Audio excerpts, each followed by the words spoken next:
પ્રાકૃતિક કૃષિના વ્યાપને વધારવા માટે રાજ્ય સરકાર શ્રી દ્વારા પ્રાકૃતિક કૃષિ જન અભિયાન ચલાવવામાં આવી રહ્યું છે। છેવાડાના ગામના પ્રત્યેક ખેડૂત પ્રાકૃતિક ખેતીથી થતા ફાયદાઓથી અવગત થઈ શકે તેના માટે સરકાર પ્રયત્નો કરી રહી છે। મોટા ભાગના ખેડૂતો હવે રાસાયણિક ખેતીથી થતા નુકસાનથી જાગૃત થઈ પ્રાકૃતિક ખેતી તરફ વળ્યા છે। હાલ કચ્છ જિલ્લામાં પણ મોટી સંખ્યામાં ખેડૂતો પ્રાકૃતિક ખેતી સાથે જોડાયા છે। ત્યારે માંડવી તાલુકાના રતડિયા મોટા ગામના ખેડૂત રવજીભાઈ અરજણભાઈ પટેલ પોતાની કુલ જમીનમાંથી 5 એકર જમીન પર પ્રાકૃતિક ખેતી પદ્ધતિથી વિવિધ પાકોનું વાવેતર કરી ગુણવત્તાયુક્ત ઉત્પાદન સાથે બમણી આવક મેળવી રહ્યા છે। ખેડૂત રવજીભાઈ પટેલ જણાવે છે કે તેઓ પરંપરાગત રીતે કપાસ, મગફળી, ઘઉં તથા કઠોળ જેવા પાકોનું વાવેતર કરતા હતા, ત્યારે તેમાં રાસાયણિક ખાતર અને દવાઓનો વધુ માત્રામાં ઉપયોગ કરતા હતા। રાસાયણિક ખેતી પદ્ધતિથી મને ઘણું નુકસાન ભોગવવું પડ્યું છે, જેમાં દવાઓ અને ખાતરનો ખર્ચો તથા મજૂરી ખર્ચ પણ વધુ થાય છે।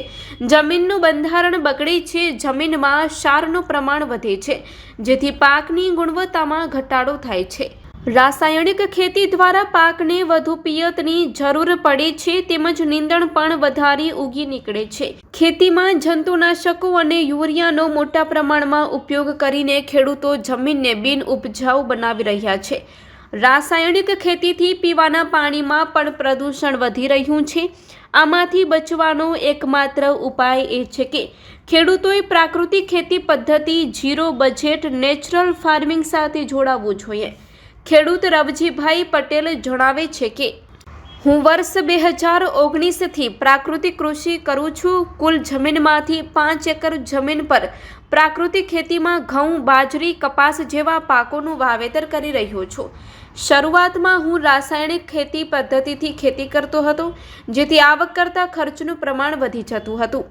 ત્યારે જિલ્લામાં યોજાતી આત્મા પ્રોજેક્ટની તાલીમમાં જોડાઈને તથા કિસાન ગોષ્ઠી કૃષિ મેળા દ્વારા નવીન ખેતી પદ્ધતિ વિશે માર્ગદર્શન મેળવ્યા બાદ પ્રાકૃતિક ખેતી તરફ વળવાની મને પ્રેરણા મળી હતી।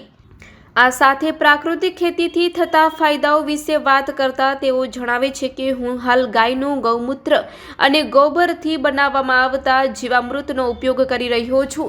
જીવામૃતના ઉપયોગથી જમીનમાં સૂક્ષ્મ તત્વોનું પ્રમાણ વધે છે, જેથી અલગથી જૈવિક ખાતરના વપરાશની જરૂર પડતી નથી। પ્રાકૃતિક ખેતી પદ્ધતિથી જમીનની ફળદ્રુપતા તથા નિતાર શક્તિ વધી છે, જેથી પાકને વધુ પિયતની જરૂર રહેતી નથી।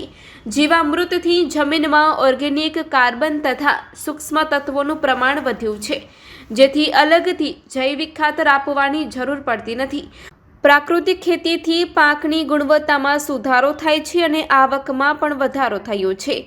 તેથી અન્ય ખેડૂતોએ પણ પ્રાકૃતિક ખેતી અપનાવવી જોઈએ।